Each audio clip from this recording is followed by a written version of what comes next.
Saudara, unjuk rasa di depan kantor KPU Kabupaten Sinjai, Sulawesi Selatan berakhir ricuh. Selain menangkap sejumlah pengunjuk rasa, polisi juga menyita bom molotov dan senjata tajam. Massa memaksa masuk ke dalam gedung kantor KPU Sinjai yang dikawal ketat polisi. Saling dorong antar massa dan polisi pun tak terhindarkan. Bahkan polisi menangkap beberapa orang diduga sebagai provokator dalam unjuk rasa.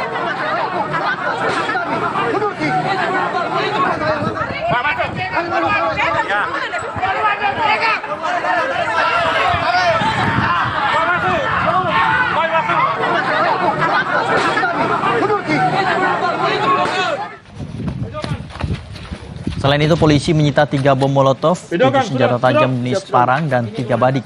Saat ini barang bukti dan 7 orang telah berada di Mapolres Sinjai. Menurut polisi, massa mencoba masuk ke kantor KPUD Sinjai untuk menghentikan penghitungan rekapitulasi suara pemilu. Unjuk rasa juga digelar tanpa surat pemberitahuan ke polisi.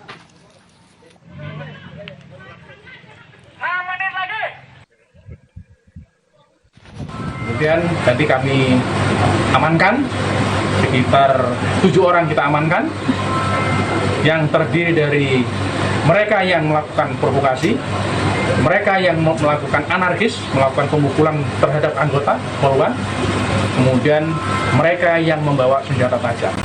Barang buktinya sudah kita kumpulkan ada 10 senjata tajam, baik itu yang tersimpan, yang melekat pada badan, dan juga ada yang disimpan di kendaraan. Mereka sudah menyiapkan secara sistematis. Kemudian kami juga temukan 3 bom molotov